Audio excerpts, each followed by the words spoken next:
15 বছরে বেড়ে দিয়া তিনি ঠিক মতন চলতে পারেন। ওর ভালো কোনো ট্রিটমেন্ট করা হয় নাই। তো এই রোগটা চিকিৎসা বিজ্ঞানের ভাষায় সম্পূর্ণ নিরাময়যোগ্য। 15 বছর একজন মানুষ শিকলে বাঁধা। এটা কোনো সিনেমার গল্প নয়, এটা আমাদের সমাজের বাস্তবতা। সাতক্ষীরার তালা উপজেলার এক প্রত্যন্ত গ্রামে 24 বছর বয়সী মিতু, যার পায়ের শিকল, হাতে নেই স্বাধীনতা।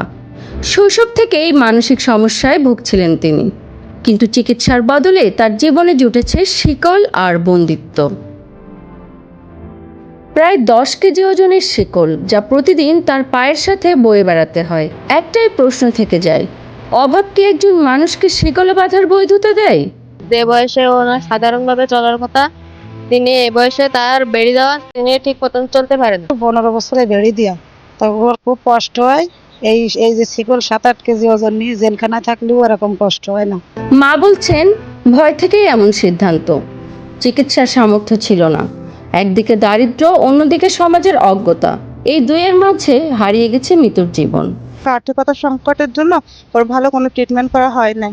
সরকারের যদি কোনো সহযোগিতা করতো, সুস্থ হতে পারত। স্বাস্থ্য কর্মকর্তারা বলছেন, সঠিক চিকিৎসা পেলে সুস্থ হওয়া সম্ভব।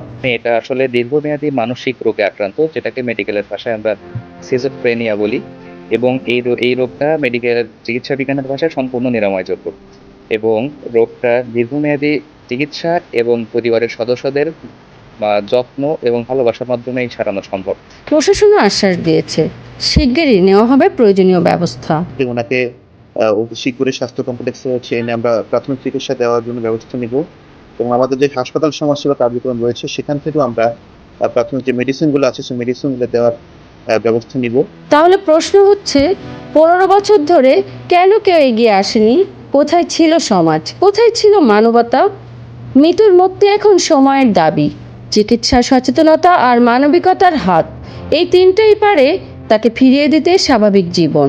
একটা জীবন যেটা শিকলে বন্দী হয়ে গেছে বছরের পর বছর, অথচ একটু চিকিৎসা, একটু সহানুভূতি ফিরিয়ে দিতে পারে তার হাসি। প্রশ্ন একটাই, আমরা কি দর্শক হয়ে থাকবো, নাকি ভাঙবো এই শিকল? Desk report, voice of tiger.